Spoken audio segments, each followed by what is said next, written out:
One band, five voices, and today it's all about Chris Kirkpatrick, the countertenor, the comic relief, and the member whose 2001 was splashy, strategic, and more revealing than what most people remember. This was the year that his age became a talking point for the press, kind of shorthand for the supposed end of teen pop, a year when the industry was shifting. Between touring, creating, and building a fashion line that let him step outside of his usual box, Chris showed up in ways that the spotlight didn't always linger on. Let's rewind the year and take a closer look with today's episode, The Buzzing Skeeto. I'm your host, Nicole Raposo, and welcome to Unsynchronized, a deep dive show exploring how the boy band NSYNC got out of sync and eventually called it quits. Chris Kirkpatrick's 2001 wasn't flashy in the way that you would expect for a member of a boy band, but it was intentional and it was steady. It was also more revealing than what some of the headlines suggested. He stayed committed to the group, kept the harmonies tight, but also he quietly carved out a space for himself, and he did this through FuMan Skeeto and through the way he navigated the pop landscape that was aging him out even as he kept showing up. January opened with NSYNC on one of the most traditional stages in American media, Larry King Live. On January 9th, it showed to be a calm and controlled environment, the kind of interview where the group could still present as a united front before the celebrity cycle accelerated and before the year became more chaotic. Larry introduced each member of the group by name and age, and the introduction itself wasn't particularly noteworthy. But I'm choosing to highlight it because Chris's age became a bit of a recurring motif throughout the year. He's the oldest of the group, and in some respects that made him an outlier. It definitely made him the one that the media couldn't resist framing as the elder in a group of 20-somethings. It wasn't always hostile, but it was definitely a pattern, and it's one that will follow him through the course of the celebrity era. Chris participated in the interview, but the heavier questions were fielded by others. When Larry turned to him, it was to revisit the familiar beats of his backstory: the small-town childhood, the teenage mother, growing up in poverty, and the recent breakup with his ex-girlfriend Danielle. The narrative was already being shaped for him for the rest of the year, not around his artistry or about his contributions to NSYNC, but more so around his circumstances. The things that were made to be his story and his struggles. It's a subtle reminder that even in some moments of group unity, Chris was framed differently than the others. Just weeks later, Chris found himself on one of the biggest stages in the world, the Super Bowl halftime show, NSYNC with Aerosmith. Bye, bye, bye, it's gonna be me, and Walk This Way. Chris keeps up with the choreography and he holds the harmonies. He holds on to the moment, but the spotlight, that passes over him for the most part. Not because he isn't performing, because he is, and not because he isn't present, because he is, but because the machinery of the moment wasn't built to focus on him. And that's something else that's gonna seem to be a bit of a pattern as the year unfolds. So January wasn't a jam-packed month for NSYNC as a group or for Chris as an individual, but it did show us a bit of the contrast that defines Chris's celebrity era arc when it comes to him versus the group. He's everywhere, but he's not really centered. He's essential, but he's rarely highlighted. What it comes down to is that he's visible, but he's not fully seen. This is the baseline. This is where the year begins. February is the first month where you can really see how much Chris was carrying in 2001. He's recording another album with the group. He was expanding his clothing line, having direct fan engagement, and quietly building some creative processes outside of the group. Looking at NSYNC in retrospect, this is probably the busiest that he'd ever been. But yet, within the group's framing, he was still basically treated as the quirky one or just the oldest member, and not someone with real creative or entrepreneurial momentum. According to fan-made sources, it was around the middle of February that NSYNC recorded their segment for the MTV Icon special for Janet Jackson, and that was the group's cover of her song, That's the Way Love Goes. It's one of the few moments in 2001 where the group gets to be creative together without all of the external pressure of a stadium show or a high-stakes media appearance. And for Chris specifically, it's another example of a pattern that will repeat for him throughout the year, where he tends to shine the most in an environment that allows him to be creative and fully himself. On February 15th, Chris participated in a web chat that was hosted by Yahoo and AmuseNet. And it was something that gave the fans a candid look at where he was and where NSYNC was in the creative process for their next album. According to what he told them, the group was actually in the middle of the next album with about 6 songs recorded, and he also said that he had been in the studio as recently as Valentine's Day, which was the day before. He also gave some information about the upcoming tour, which was the Pop Odyssey tour, and at the time he said they were on track to perform at about 35 stadiums. Chris also talked about his company, FuMan Skeeto, and where they were in terms of expanding their market share. According to the chat, he and Danielle would be promoting the upcoming launch of the jeans line in March at Bloomingdale's, Nordstrom, and Von Maur. He also talked about having an online fashion show, the FuMan Skeeto model search, expansion into the Eaton's department store in Canada, hopes for expanding the line into Europe, and also the men's line of FuMan Skeeto clothing that was going to debut that spring. Chris even admits that despite some early staffing disasters, in his words, things were going very well and FuMan Skeeto was positioned for further success. But those weren't the only things Chris talked about in relation to the brand. Something that a lot of people don't know, and definitely something I didn't know before I started doing the research, is that FuMan Skeeto wasn't just intended to be a fashion line. It was a multi-creative entrepreneurial venture. In the AmuseNet and Yahoo chat, Chris talks about reviewing music demos, doing production work, developing ideas for cartoons and toys through the company, and collaborating musically with independent artists like Ron Irizarry. So all of this is to say that FuMan Skeeto wasn't just a casual hobby for Chris to kick around on the side when NSYNC wasn't super busy.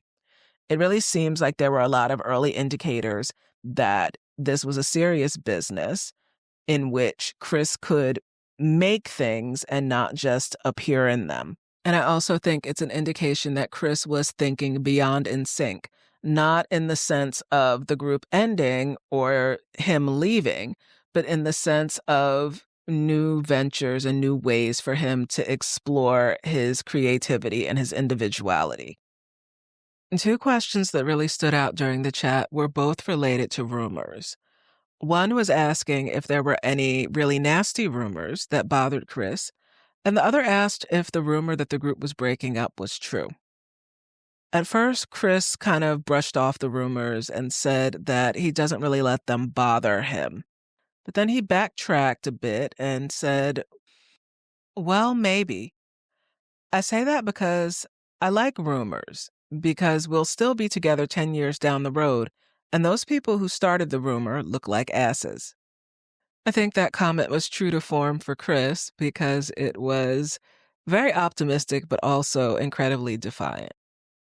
So even though February didn't seem to be a month with a high amount of activity for Chris, the things that did happen show him to be equally dedicated.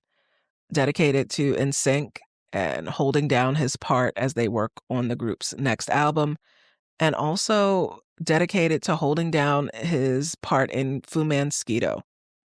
Thinking ahead, looking towards the future, and helping the brand to keep expanding. March was a month when Chris's visibility spiked in a way that was undeniable, but also weirdly constrained. For starters, he was on one of the biggest cultural stages of the year. MTV's inaugural Icon tribute to Janet Jackson, and for a brief moment, Chris is positioned not as the funny one or the comic relief, but as the straight man, and the one setting a more serious tone. It's pretty rare. It's a little striking, but also it doesn't last very long. The ceremony was filmed around March 10th, and during the program, Chris and Justin appeared in person at the taping to introduce NSYNC's tribute to Janet. The video that they worked on is very understated. The group is seated in basically a lounge, and it has a very relaxed, intimate feel, a lot like the original music video for That's the Way Love Goes.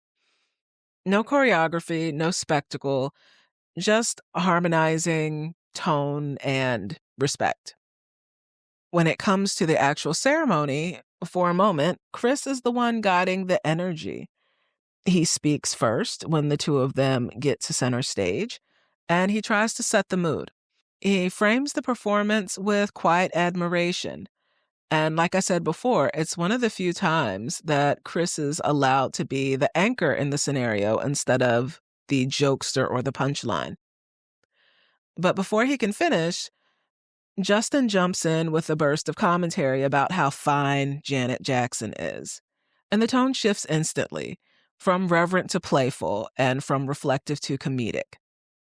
Just like that, the moment that could have centered Chris in a serious and thoughtful way becomes another example of how easily he was expected to be pushed back into the margins.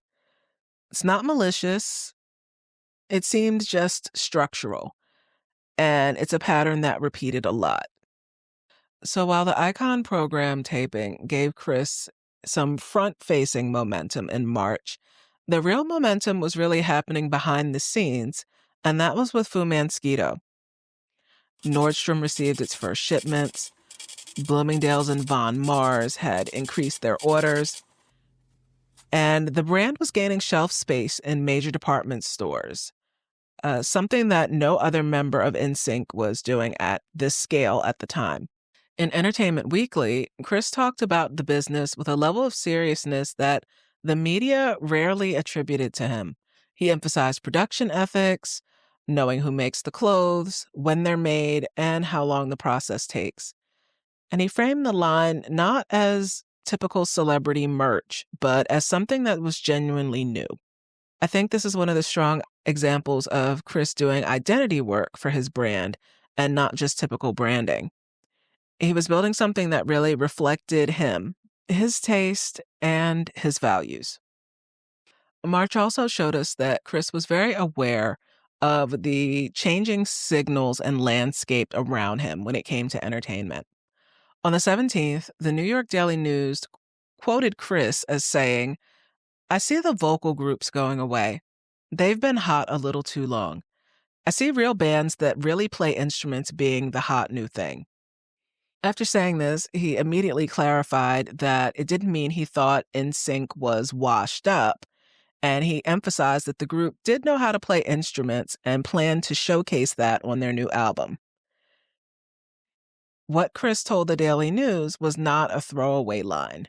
It showed that he was thinking strategically about the future of pop music, about the lifespan of vocal groups, and the evolution of NSYNC itself. So he definitely wasn't naive about the industry, and he wasn't just coasting. He was reading the room, and for what it's worth, he ended up being right, at least when it comes to the rise of real bands playing real instruments in the 2000s. So overall, March was really continuing a thread that had started in February. Chris thinking beyond the immediate demands of NSYNC.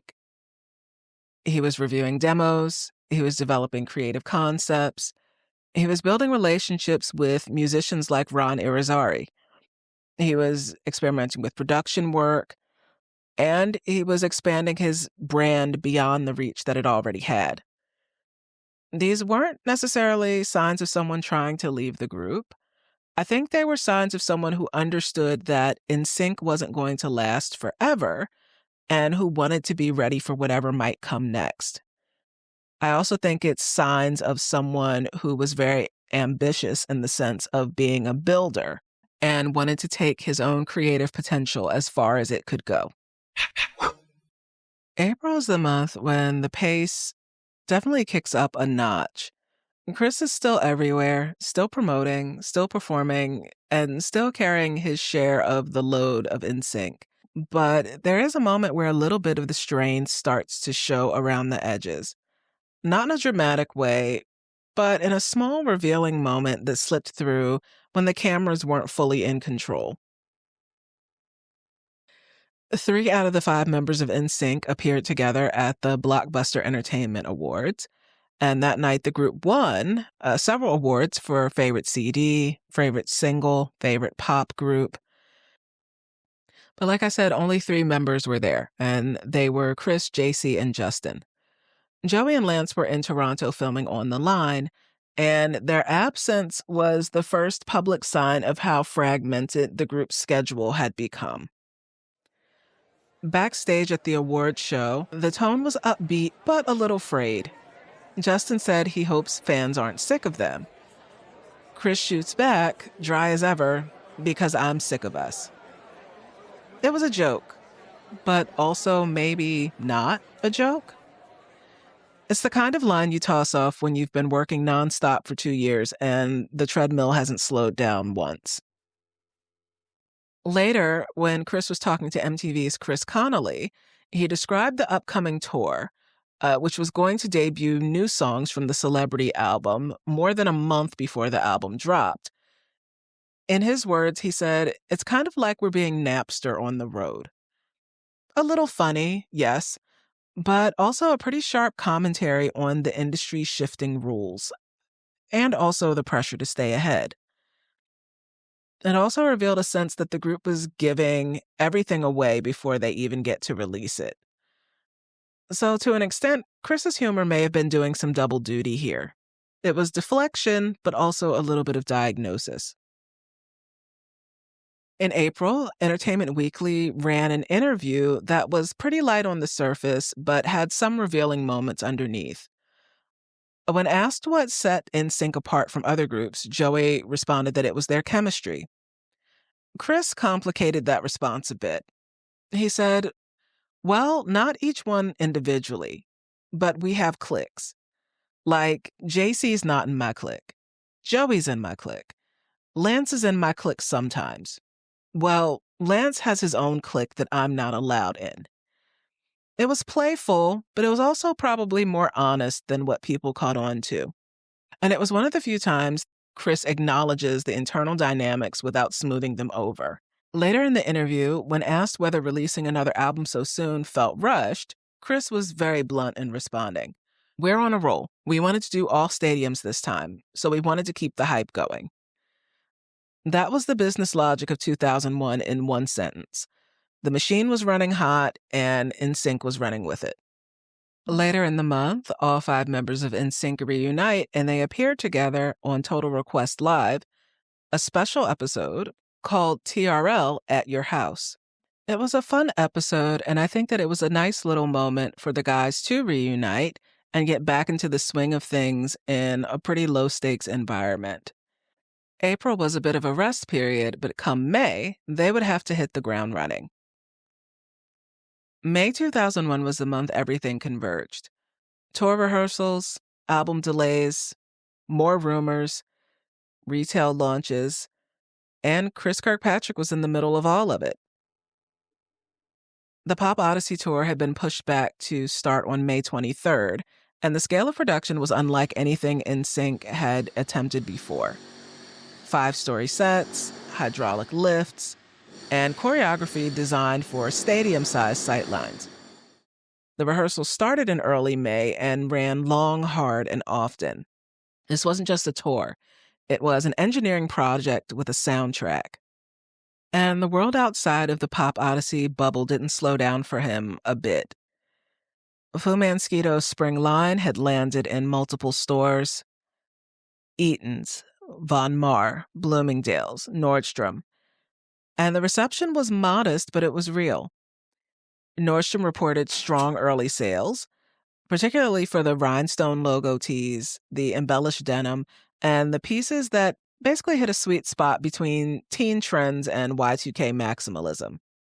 The brand's mix of streetwear, tribal graphics, and their playful vocabulary, or FuCabulary, drew a blend of buyers. It was partially fan-driven, but it was also from people who were genuinely curious about the fashions. The industry reaction was cautious but respectful. Bloomingdale's fashion director told the press that celebrity labels could spark interest, but longevity really depended on design quality. FuMan Skeeto wasn't a novelty line. It was a small but legitimate business finding its footing. Then came the start of the FuMan Skeeto Summer Store Invasion Tour. It was announced on May 22nd and only launched 2 days later, one day after the Pop Odyssey tour kicked off. Chris hit the Bloomingdale's on 53rd Street in Manhattan at 7:30 p.m., and that kicked off a multi-city department store circuit. So it meant that he was running this parallel tour for his fashion line alongside what ended up being one of the biggest tours of NSYNC's career. So in a nutshell, it was entrepreneurial ambition layered on top of stadium tour exhaustion. Chris did an interview for the June issue of Out magazine, and it was one of the rare times that Chris's voice appeared in the press on his own terms. He spoke candidly about his creativity, about the fashion line, and also the need for fulfilling side projects. When asked about a solo career, he said, "No, not really. We all have the group's best interests at heart. But I think my individuality is strong enough that I need a lot of different side things to fulfill it." His comment didn't make headlines, but the moment mattered. In a year when solo speculation was everywhere, and when boy band masculinity was still tightly policed, Chris appearing in a queer-oriented magazine and speaking comfortably about identity, artistry, fan engagement, and sticking together was quietly bold. He didn't deflect, he didn't shrink, and he didn't posture. Women's Wear Daily closed out the month with a May 31st feature called FuMan Skeeto's Next Bite, and it was confirming the men's collection debut for June. It also framed the brand as growing and a credible fashion venture. So it just goes to show that Chris wasn't dabbling in this, he was scaling. But in the middle of May and all of its chaos, the rumor mill was still spinning. On May 18th, Melinda Bell did an MSN chat with fans where she answered lots of questions, not the least of which was the rumor that each member of NSYNC had a solo contract signed. She denied it outright, and that timing wasn't random. The tour delay, the album delay, and the rising visibility of certain members outside of the group had created a vacuum that the press was eager to fill. By the end of May, it's obvious that there was a lot of pressure going on for Chris. Album deadlines, retail launches, tour rehearsals, public appearances, rumor control, actual touring. Chris was juggling 2 careers at once. One global, one more grassroots, and neither of them showed any signs of slowing down. It was a different kind of spotlight when it came to FuMan Skeeto, and that's because it's one that he had built himself. It wasn't curated by handlers or choreographed by a label. It was something that was designed and worn and promoted on his own terms. And while the Pop Odyssey tour picked up speed and was roaring in the background, Chris closed out the month with something that was quieter and steadier, but was also entirely his. And that's shelf space. It's market share. It's a signature that didn't need to echo as loud as the tour. It just needed to last.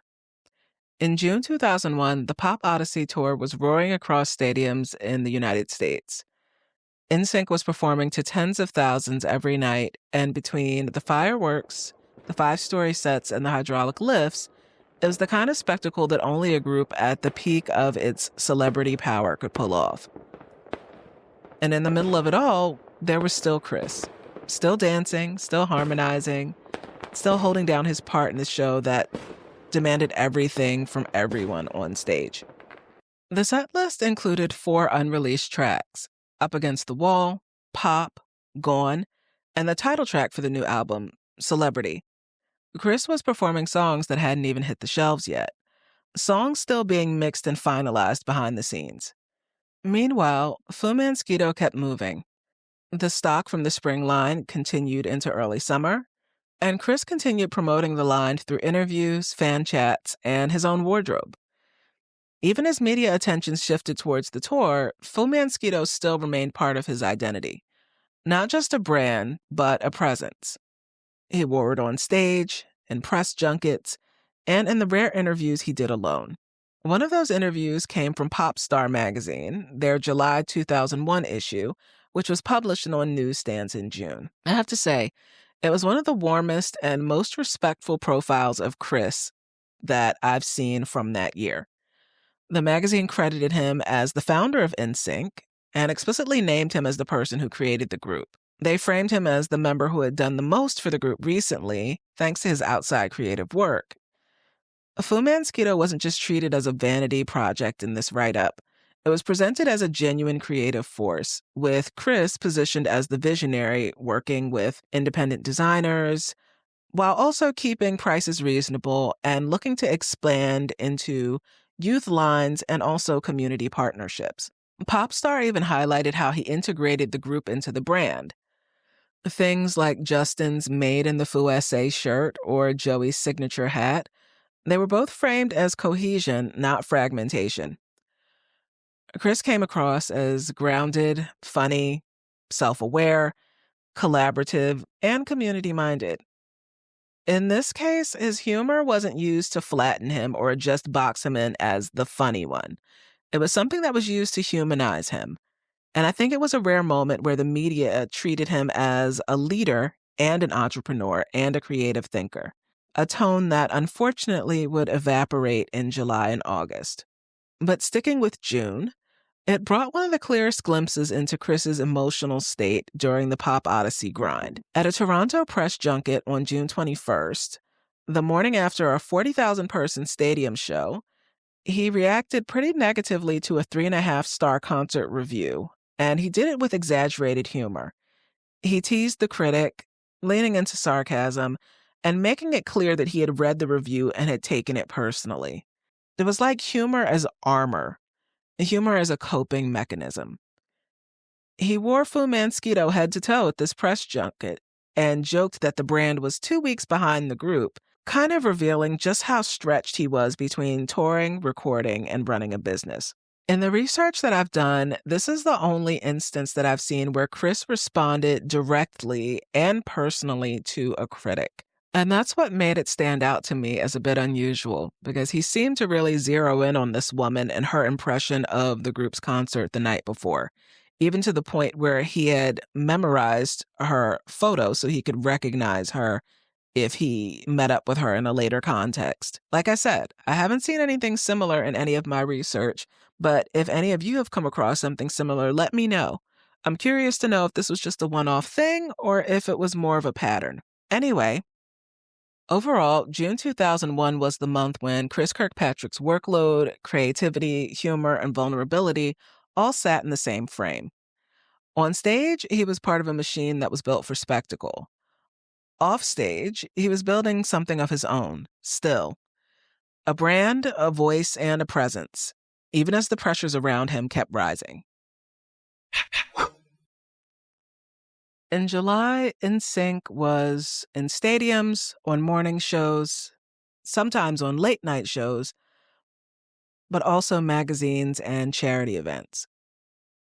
The Pop Odyssey tour was still rolling across the country, and Celebrity was weeks away from being released. On the surface, it looked like the group was at their peak, but beneath the spectacle, July marked a bit of a shift. A change in tone, a change in pressure, and a change in the way the media began to frame the group's future. And Chris was right there in the middle of all of it. The Celebrity album dropped on July 24th, and it debuted at #1 on the Billboard 200, with 1.8 million copies being sold in its first week. This album was a commercial juggernaut, but not quite the 2.4 million sold success that happened with No Strings Attached. But still, it was one of the biggest debut weeks in history and remained so for a long time. For Chris, it was also a bit of a creative milestone. One song that he co-wrote, called Falling, appeared as a bonus track on several international versions of the album. It wasn't something that made a headline, and unfortunately, it wasn't included on the U.S. release of Celebrity. But it was his, and it was a rare songwriting credit in a discography where a lot of times his voice was present, but his writing skills were rarely acknowledged. Outside of the group, Chris had been recording too. On July 14th, he stepped into the booth to record the vocals for the character Chip Skylark on The Fairly Odd Parents. And this was a small but meaningful reminder that his creative life extended beyond his boy band fame. On stage, the Pop Odyssey Tour continued its stadium run, and Chris performed nightly right alongside the rest of NSYNC.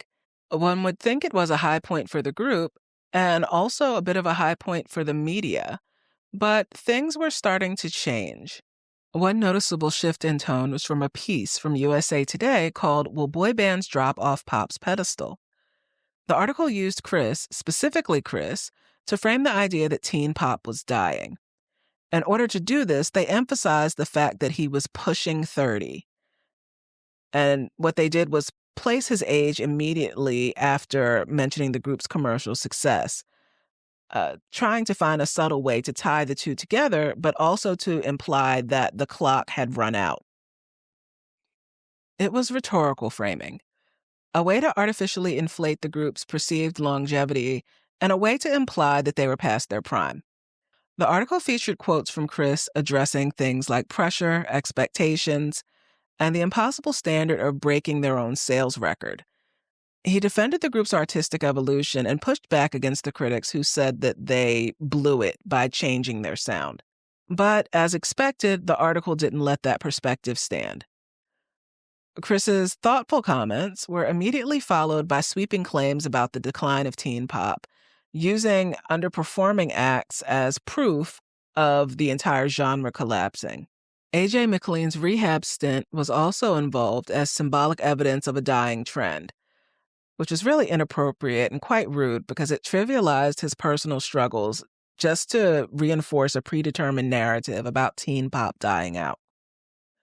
But when it came to industry perspective and contributions, there was one voice in the article that stood out, and that was the voice of Dave McKay of WPST. He was a radio programmer, and his perspective was that teen pop wasn't naturally slowing down, but that the industry was deciding it should slow down and actively contributing to that perception. And I think that his comment was important because it showed that someone who worked within the industry was aware that there may have been some string pulling when it came to the perception about the real status of teen pop. But it was also important because I think it helped to reframe the comments earlier in the article from Chris. He wasn't being defensive. He was responding to a narrative that was being built around the group at the time. Vibe magazine offered a different framing, lighter, but still revealing. The article opened with a bird poop anecdote from Easter weekend. Chris was the one who got hit. The group laughed, Chris cleaned himself up, and kept going. The writer used this moment to portray NSYNC as goofy and down to earth. But the framing mostly worked because it happened to Chris. And I think it's because he was the member who had already kind of been boxed in as the weird one or the funny one. But beyond that, Vibe also gave him a chance to talk about musical influences. And he did it in a way that wasn't cringeworthy or played into stereotypes like some of the comments that came from other members of the group when it came to this article. According to Chris, his early exposure to R&B and soul music came from growing up with a Black stepfather whose record collection shaped at least some of his musical influences. It grounded him, and by extension NSYNC, in a lineage that the media rarely credited him with. Still, the bird poop story became the hinge of the piece, at least for Chris. His humiliation was being used to signal humility for the group, and his body and his reactions were used to maintain the group's friendly but goofy branding. Another magazine NSYNC was featured in during July was Rolling Stone. The publication date was August, but it was already sent to subscribers and on newsstands the month before. The Rolling Stone piece only looked at Chris in fragments. He was present, but overall, the discussion of him was underdeveloped, and Chris was visible in the piece, but not really explored. He was described physically by the writer as bow-legged.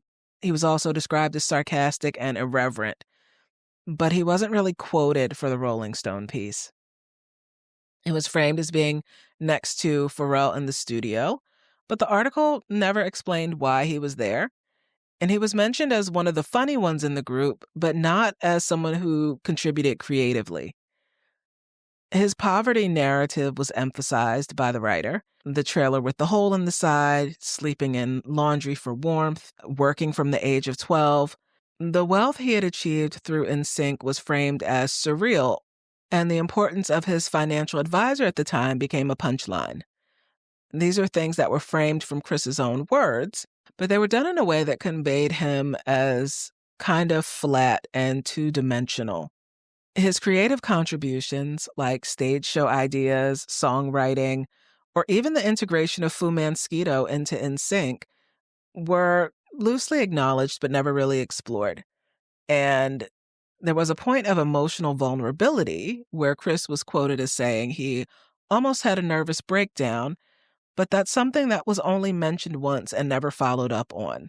Because I don't have access to a physical copy of the magazine, I'm not sure how many pages it occupied in print, but the digital version of the article is 6 pages. And across those 6 pages, the imbalance between Chris and some other members is pretty stark. He was the only member who didn't have a section where their adult life was explored. He was the only member whose creative contributions weren't really detailed. He was the only member of the group who was mostly framed through hardship, in his case, the hardship of poverty. And he was the only member of the group that it seems his dreams weren't taken seriously by the writer. So whereas I mentioned before in the last episode that I thought Joey's portrayal was flat, I'd have to say it's because his portrayal was pretty shallow. I'd say that Chris's portrayal was flat because it was incomplete. So looking back at July 2001 across USA Today, Vibe, and Rolling Stone, there's a pattern that emerges. Chris was everywhere, but not so much on his own terms. He was quoted sometimes, but not really explored. Again, he was visible, but not centered, and present, but not fully seen. And yet, at the same time, July was also a month where he got to leave his fingerprints on a record, so to speak. He had a songwriting credit. He had a voice acting role. He had presence in the studio. And that was in addition to his presence on stage and his presence in the press through NSYNC. And quietly, he had a vocal on a David Foster song that would be released overseas. A collaboration so under the radar that it lived only on Richard Marx's website as a monthly update. July was the month the media began reshaping the narrative around NSYNC, and Chris became a hinge point of sorts.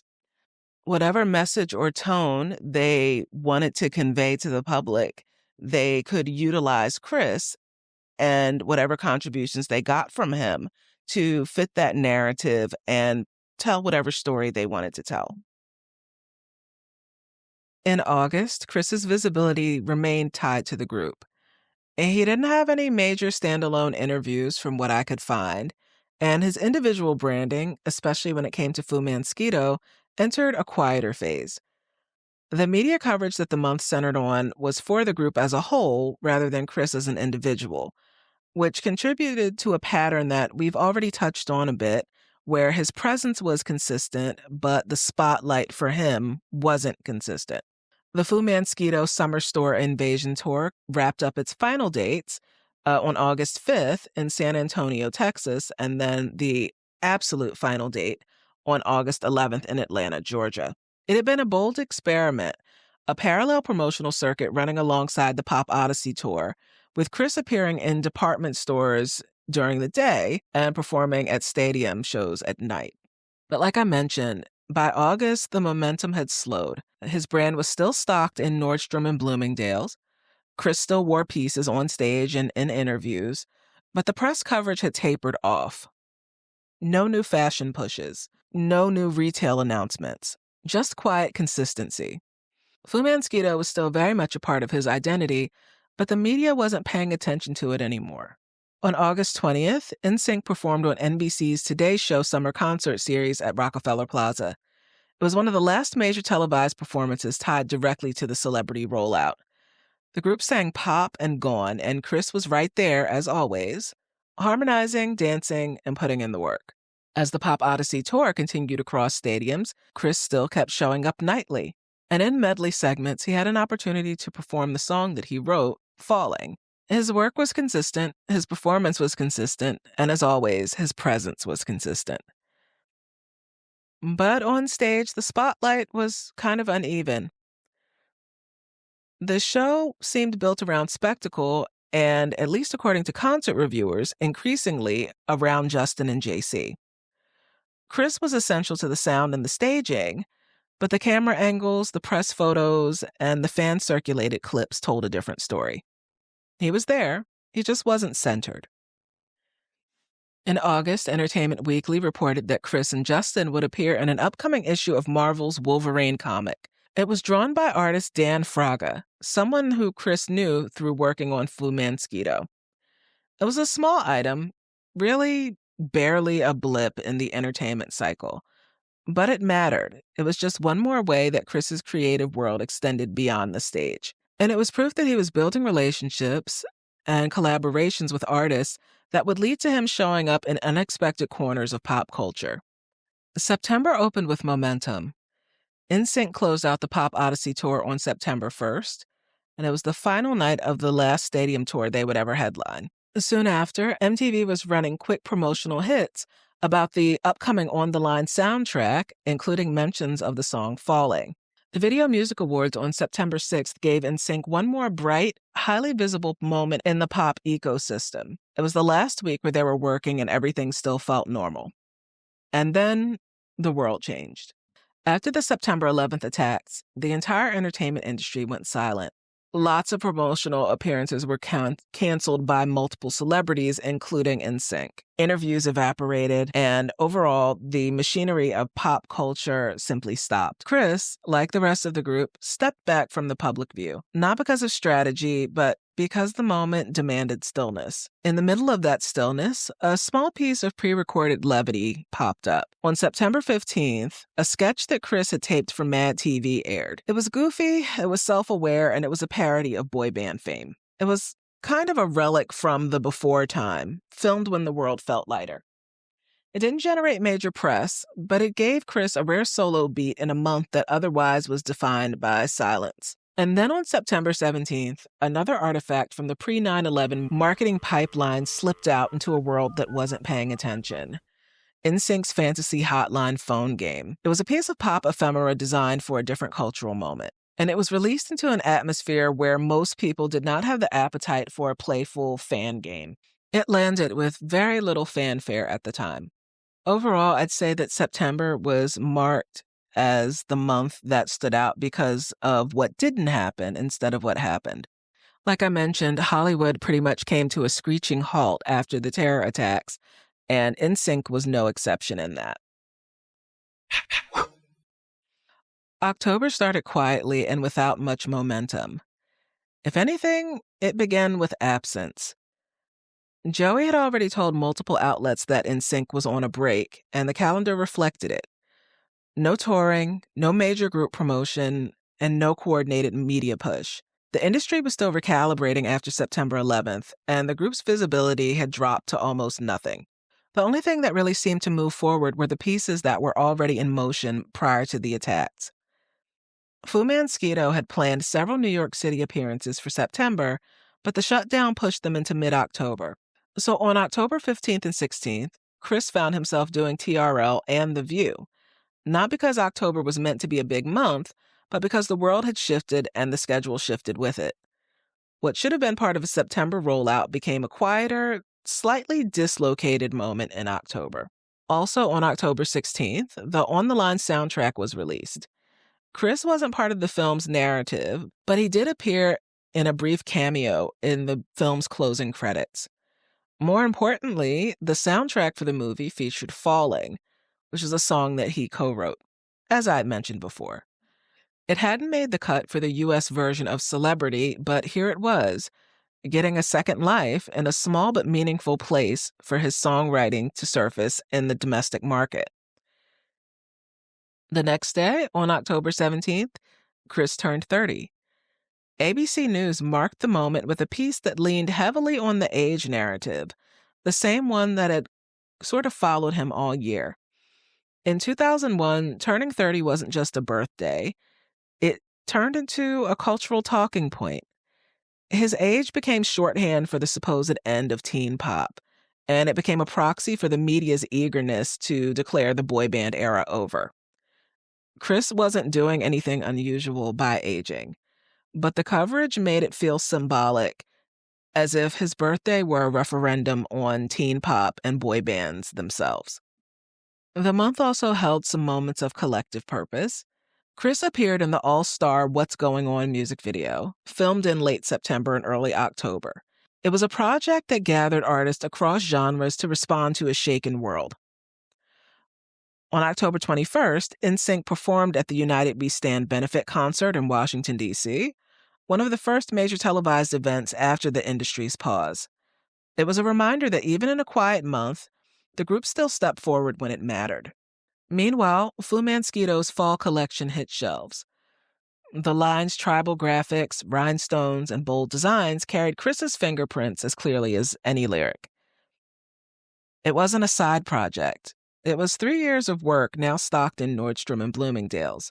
And it was a steady, tangible expression of his creativity at a time when the group's future felt undefined. October wasn't loud, and it wasn't crowded. It wasn't the kind of month that generated a lot of headlines, but it was a month where Chris kept moving, quietly and steadily, through a landscape that was still finding its footing. November was a month of brief reemergence. Not a full return to the pre-September rhythm, but a handful of moments where NSYNC stepped back into the public view after weeks of quiet. On Veterans Day, the group performed at a free concert on South Beach. It was a 9/11 support event that brought artists and audiences together in the spirit of healing. It was charity-oriented and one of the first times the group appeared on stage since the attacks. The rest of the month followed the same pattern. Group visibility without much individual spotlight. On the 20th, NSYNC appeared on MTV. And then the next day, on the 21st, they stopped by BET's 106 in Park. These weren't major promotional pushes. They were light, low-stakes appearances that signaled that the group was still active and still present, even as the industry continued to recalibrate. Chris participated fully, but the framing, as always, was collective. No solo interviews, no individual features, no dedicated press. And to an extent, that absence is kind of its own data point. November didn't offer Chris a standalone platform or a moment to speak in his own voice. His presence was woven into the group's movements, not highlighted apart from them. This had been a year when the media spotlight was really narrowing towards only certain members of NSYNC, and November just continued to reinforce that pattern. Chris was still showing up and still working, and he was still visible, but only within the ensemble. Overall, November was a quiet month. It was a transitional month. It was a month where the group's public activity flickered back to life, but Chris's individual narrative remained in the background, steady and subdued. December, on the other hand, opened with spectacle. At the Billboard Music Awards, NSYNC performed Gone live, and they also joined the all-star performance of What's Going On, standing alongside Destiny's Child, Alicia Keys, Gwen Stefani, Angie Stone, and others. Chris was part of the ensemble, a voice in the chorus and a face in the crowd. Camera time was limited, and vocal spotlight even more so, but he was still there and still showing up. A few days later, he was back in Orlando for the group's annual charity toy drive at Point Orlando. It wasn't glamorous, but it was consistent with who he had always been, charitable and community-minded. He appeared alongside the rest of NSYNC on TRL's holiday special. It was a light, festive occasion built for fan engagement and seasonal nostalgia.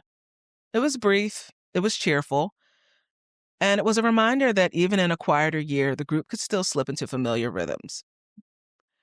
But behind the scenes, the ground may have been shifting. According to Lance Bass's memoir, sometime that month, Justin approached him and Joey in a hotel room and asked how they felt about taking a 6-month break the following year.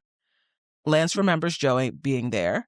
He remembers JC coming into the room sometime after, and he remembers JC's reaction. Chris isn't mentioned at all, which I think in its own way reflects how he kind of slipped out of the center of the group's internal storytelling sometimes, even when he was fully present. Whether Justin spoke to him earlier or later or separately, that's not clear, but the outcome still seems to be the same. When the hiatus was eventually announced, it was framed as unanimous.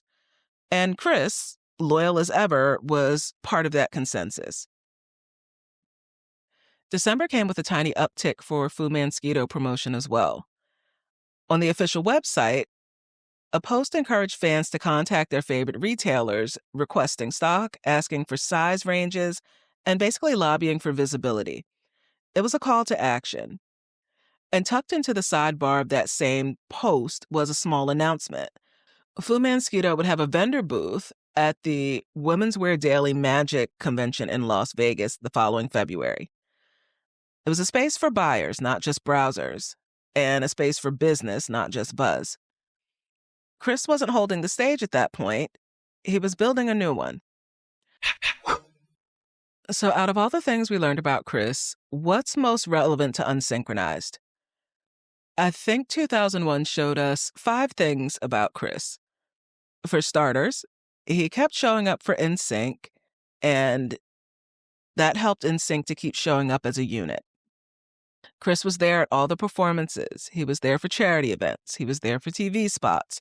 He was there for basically all of the ensemble moments. They all kept showing up for the most part, and because of that, the group was still cohesive in public and in practice.